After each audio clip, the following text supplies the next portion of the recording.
नमस्कार, ये आकाशवाणी पटना है। अब आप खालिद रशीद से प्रादेशिक समाचार सुनिए। पहले मुख्य समाचार। केंद्र सरकार ने आम आदमी और मध्यम वर्ग को राहत के लिए जीएसटी दरों में कमी की घोषणा की। इससे घरेलू खपत बढ़ेगी और भारतीय अर्थव्यवस्था को मजबूती मिलेगी। महागठबंधन की वोटर अधिकार यात्रा के दौरान प्रधानमंत्री नरेंद्र मोदी की मां के लिए अपशब्द कहे जाने के विरोध में एनडीए का बिहार बंद आज। भाजपा के वरिष्ठ नेता और केंद्रीय गृह मंत्री अमित शाह ने कहा, बिहार विधानसभा चुनाव के लिए पार्टी जल्द ही चुनाव अभियान समिति का गठन करेगी। और राजगीर में खेली जा रही एशिया कप पुरुष हॉकी चैंपियनशिप में भारत और दक्षिण कोरिया के बीच मुकाबला 2-2 से ड्रॉ रहा। सुपर 4 में आज भारत की टक्कर मलेशिया से होगी। अब समाचार विस्तार से। जीएसटी परिषद ने आम आदमी, श्रम प्रधान उद्योगों, किसानों और कृषि, स्वास्थ्य और अर्थव्यवस्था के लिए जीएसटी दरों में सुधार करते हुए उन्हें युक्ति संगत बनाने को मंजूरी दे दी है। नई दिल्ली में जीएसटी परिषद की बैठक के बाद मीडिया को जानकारी देते हुए वित्त मंत्री निर्मला सीतारमण ने कहा कि आम आदमी और मध्यम वर्ग के उपयोग की वस्तुओं पर वस्तु एवं सेवा कर जीएसटी 18 तथा 12% से घटाकर 5% कर दिया गया है। छेना, पनीर, रोटी जैसी वस्तुओं पर जीएसटी समाप्त कर दिया गया है। Common man items such as hair oil, toilet soap bars, shampoos, toothbrushes, toothpaste, bicycles, tableware, kitchenware and other household articles have all come to 5, whether they were in 18 or whether they were. Similarly, reduction of GST from 5% to nil, 5 से 0 में जाने वाले items indicate कर रहा हूँ। Ultra high temperature milk, the UHT milk, chhena और paneer, all the Indian breads will see nil rate. So roti किसी के ऊपर भी, चपाती और रोटी और पराठा और whatever it is, they all come to nil. Shrimati Sitharaman ने और जानकारी देते हुए कहा कि जीएसटी सुधारों की दिशा में यह कदम महत्वपूर्ण है। उन्होंने कहा कि कई खाद्य पदार्थों पर जीएसटी 5% कर दिया गया है। Reduction of GST from 12% और from 18% to 5, इसमें फूड आइटम्स बहुत सारे हैं। नमकीन से भुजिया है, सॉसेस है, पास्ता है, इंस्टेंट नूडल्स है, chocolates, coffee, preserved meat, cornflakes, butter, ghee, ये सब 5% में आ रही है। फिर रिडक्शन फ्रॉम 28 to 18%, इसमें मिडिल क्लास के एस्पिरेशंस मीट करने वाले बहुत सारी चीज हैं। air conditioning machines, TVs which are over 32 inches, all TVs now at 18%. ये श्रीमती सीतारमण ने बताया कि जीएसटी परिषद ने व्यक्तिगत जीवन बीमा पॉलिसियों और फैमिली फ्लोटर और वरिष्ठ नागरिकों के लिए पॉलिसियां सहित व्यक्तिगत स्वास्थ्य बीमा पॉलिसियों पर जीएसटी से छूट को मंजूरी दे दी है। ये सभी बदलाव इस महीने की 22 तारीख नवरात्रि के पहले दिन से लागू होंगे। वित्त मंत्री ने कहा कि 33 जीवन रक्षक दवाओं और औषधियों पर जीएसटी को 12% से घटाकर 0 तथा कैंसर एवं दुर्लभ बीमारियां और अन्य गंभीर बीमारियों के इलाज में इस्तेमाल होने वाली 3 जीवन रक्षक दवाओं पर जीएसटी को 5% से घटाकर 0 कर दिया गया है। अन्य सभी दवाओं और औषधियों पर जीएसटी 12% से घटाकर 5% कर दिया गया है। इस बैठक में बिहार का प्रतिनिधित्व उप मुख्यमंत्री सह वित्त मंत्री सम्राट चौधरी ने किया। प्रधानमंत्री नरेंद्र मोदी ने वित्त मंत्री निर्मला सीतारमण के जीएसटी दरों में किए गए अगली पीढ़ी के सुधारों की सराहना की है। सोशल मीडिया पोस्ट में श्री मोदी ने कहा कि सरकार ने जीएसटी दरों में कटौती का फैसला किया है, जिससे आम आदमी, किसानों, एमएसएमई, मध्यम वर्ग, महिलाओं और युवाओं को लाभ होगा।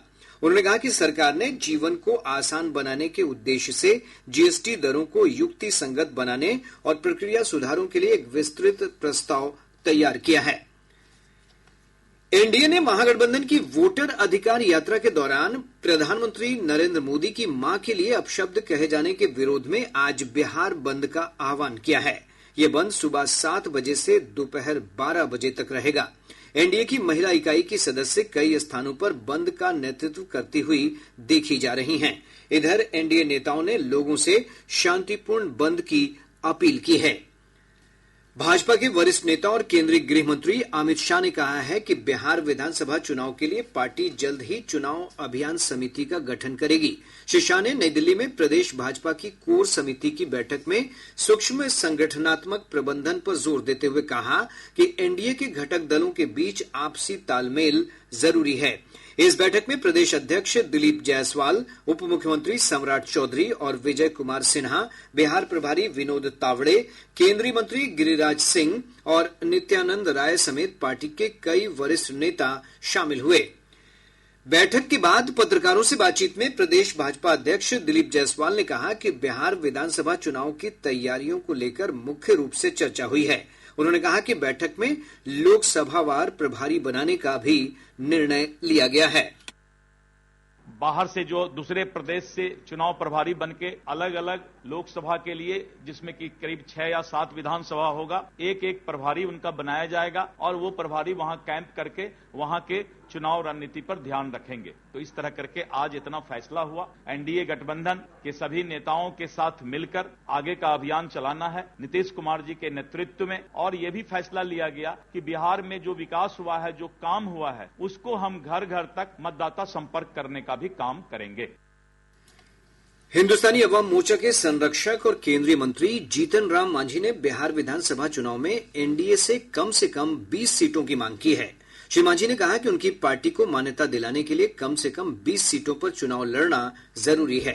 उन्होंने कहा कि उनकी इस मांग पर एनडीए के सभी घटक दलों को सहानुभूतिपूर्वक विचार करना चाहिए। हिन्दुस्तानी अवाम मोर्चा का राष्ट्रीय अधिवेशन आज नई दिल्ली में होगा। इसका उद्घाटन पार्टी के संरक्षक और केंद्रीय मंत्री जीतन राम मांझी करेंगे। अधिवेशन में पार्टी के राष्ट्रीय अध्यक्ष संतोष कुमार सुमन, पार्टी के विधायक और पदाधिकारी शामिल होंगे। इधर आज ही लोजपा रामविलास की ओर से नव संकल्प सभा का आयोजन मुजफ्फरपुर में किया जाएगा। प्रादेशिक समाचार आप आकाशवाणी पटना से सुन रहे हैं। ताजा समाचारों के लिए आप हमारे एक्स हैंडल AIR_News_ पटना पर जा सकते हैं। राजगीर में खेली जा रही एशिया कप पुरुष हॉकी प्रतियोगिता के सुपर 4 राउंड में भारत और दक्षिण कोरिया के बीच मुकाबला 2-2 से बराबरी पर समाप्त हुआ। रोमांचक मुकाबले में भारतीय टीम ने शानदार खेल का प्रदर्शन किया। हार्दिक सिंह और मनदीप ने एक गोल किया। हालांकि भारत ने पेनल्टी कॉर्नर के कई मौके गंवा दिए। भारतीय टीम के कप्तान हरमनप्रीत सिंह ने कहा कि शुरुआत जरूर खराब रही, लेकिन बाद में टीम ने जबरदस्त वापसी की। स्टार्ट इतना अच्छा नहीं था हमारा, बट आई थिंक जो last 3rd and 4th quarter हम खेले हैं वो काफी अच्छी हॉकी खेले हैं एंड काफी सारी अपॉर्चुनिटी भी मिली हमें। और आई थिंक बट उसको कैसे कन्वर्ट करना है वो हमेशा इम्पोर्टेंट रहा है हमारे लिए। बट स्टिल के अच्छा है कि हमने ड्रॉ रखा है एटलीस्ट। मोस्ट जो अटैक्स हैं हमारे हैं और आई थिंक सर्कल एंट्रीज की बात करें हमारी हैं, बट उसमें ऑफकोर्स जो आउटकम है वो हमेशा इम्पोर्टेंट है। तो आने वाले मैच क्रूशियल हैं, अच्छे मैच होने वाले हैं। सो मेक श्योर कि जो आज हमने चांसेस मिस किए हैं वो नेक्स्ट मैच में ना हो। Thank you.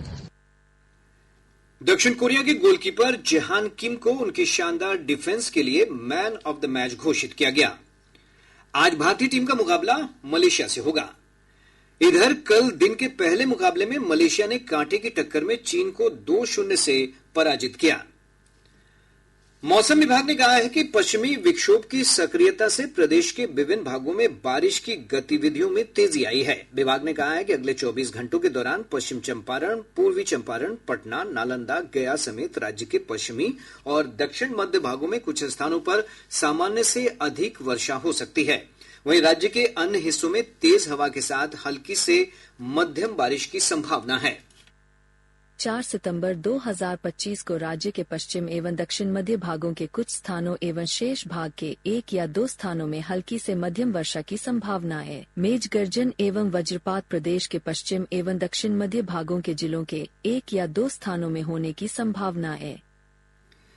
राज्य से होकर गुजरने वाली गंगा, सोन, गंडक, बूढ़ी गंडक और कोसी नदी के जलस्तर में उतार चढ़ाव का सिलसिला जारी है। केंद्रीय जल आयोग से प्राप्त जानकारी के अनुसार गंगा नदी का जलस्तर पटना के दीघा घाट, गांधी घाट और हाथीदह में खतरे के निशान से ऊपर बना हुआ है। वहीं नदी भागलपुर और कहलगांव में भी लाल निशान से ऊपर बह रही है। सोन नदी के जलस्तर में कमी आई है। नदी पटना के मनेर में खतरे के निशान से नीचे चली गई है। गंडक नदी गोपालगंज के डुमरिया घाट और बूढ़ी गंडक नदी खगड़िया में खतरे के निशान से ऊपर बह रही है। कोसी नदी का जलस्तर खगड़िया के बलतारा और कटिहार के कुर्सेला में लाल निशान को पार कर गया है। प्रदेश में 2025 के राज्य शिक्षक पुरस्कार के लिए 72 शिक्षकों का चयन किया गया है। इनमें 43 शिक्षक और 29 शिक्षिका शामिल हैं। प्राथमिक शिक्षा निदेशक साहिला ने चयनित शिक्षकों की सूची जारी करते हुए कहा कि इनका सम्मान कल शिक्षक दिवस के मौके पर किया जाएगा। पटना के श्रीकृष्ण मेमोरियल हॉल में आयोजित पुरस्कार वितरण समारोह में चयनित शिक्षकों को 30,000 की राशि के साथ शॉल और प्रशस्ति पत्र देकर सम्मानित किया जाएगा। गौरतलब है कि शिक्षक पुरस्कार उत्कृष्ट और नवाचारी शिक्षण कार्य के लिए प्रदान किया जाता है। प्रदेश में इंदिरा गांधी राष्ट्रीय वृद्धावस्था पेंशन योजना के सभी लाभार्थियों का भौतिक सत्यापन किया जाएगा। सामाजिक सुरक्षा निदेशक रंजिता ने इस संबंध में सभी जिलों के सहायक निदेशक सामाजिक सुरक्षा को निर्देश भेजे हैं। उन्होंने सामाजिक सुरक्षा पेंशन योजना की जिलावार समीक्षा करते हुए सभी जिलों को निर्धारित लक्ष्य हासिल करने का निर्देश दिया। प्रदेश में चल रही सिपाही और चालक सिपाही की बहाली प्रक्रिया में बिहार की मूल निवासी महिलाओं को 100% आरक्षण मिलेगा। केंद्रीय चयन परिषद सिपाही भर्ती में इस संबंध में अधिसूचना जारी कर दी है।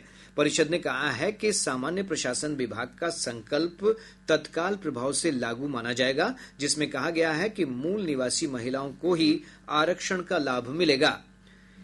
सरकार ने लोगों को प्रधानमंत्री विकसित भारत योजना के नाम पर फर्जी पोर्टल को लेकर आगाह किया है। कुछ वेबसाइट सरकार के उपक्रम होने का झूठा दावा कर रही हैं। सभी नागरिकों, नियोक्ताओं और हितधारकों को धोखाधड़ी वाली वेबसाइट और भर्ती के झूठे दावों से सतर्क रहने की सलाह दी गई है। लोगों से आग्रह किया गया है कि वे ऐसे पोर्टल के माध्यम से व्यक्तिगत जानकारी साझा न करें और न ही कोई भुगतान करें। अब पटना से प्रकाशित प्रमुख समाचार पत्रों की सुर्खियां। आज के सभी अखबारों में जीएसटी दरों में कटौती की खबर को प्रमुखता से प्रकाशित किया है। हिन्दुस्तान ने इस खबर पर लिखा है, निम्न मध्यम वर्ग की दिवाली जगमग होगी, जरूरी वस्तुओं के दाम घटेंगे। दैनिक जागरण ने इसी खबर पर लिखा है, आम आदमी को राहत, ब्रेड, दूध से लेकर एसी और कार होंगे सस्ते। दैनिक भास्कर चुनावी रणनीति को लेकर पार्टियों की तैयारी पर लिखता है, भाजपा की दिल्ली में और राजद की पटना में बैठक, जीत की तैयारी मंथन तेज। प्रभात खबर ने मुख्यमंत्री नीतीश कुमार के हवाले से लिखा है, अगले 5 सालों में 1 करोड़ युवाओं को नौकरी और रोजगार देंगे। राष्ट्रीय सहारा ने केंद्रीय गृह मंत्री अमित शाह के बयान का शीर्षक लगाया है, जब तक सारे नक्सली सरेंडर नहीं करते चैन से नहीं बैठेंगे। और अब अंत में मुख्य समाचार एक बार फिर। केंद्र सरकार ने आम आदमी और मध्यम वर्ग को राहत के लिए जीएसटी दरों में कमी की घोषणा की। इससे घरेलू खपत बढ़ेगी और भारतीय अर्थव्यवस्था को मजबूती मिलेगी। महागठबंधन की वोटर अधिकार यात्रा के दौरान प्रधानमंत्री नरेंद्र मोदी की मां के लिए अपशब्द कहे जाने के विरोध में एनडीए का बिहार बंद आज। भाजपा के वरिष्ठ नेता और केंद्रीय गृह मंत्री अमित शाह ने कहा, बिहार विधानसभा चुनाव के लिए पार्टी जल्द ही चुनाव अभियान समिति का गठन करेगी। और राजगीर में खेली जा रही एशिया कप पुरुष हॉकी चैंपियनशिप में भारत और दक्षिण कोरिया के बीच मुकाबला 2-2 से ड्रॉ रहा। सुपर 4 में आज भारत की टक्कर मलेशिया से होगी। इसके साथ ही आकाशवाणी पटना से प्रसारित प्रादेशिक समाचार का ये अंक समाप्त हुआ। आकाशवाणी पटना से अगला समाचार बुलेटिन दोपहर 2 बजे प्रसारित किया जाएगा। नमस्कार।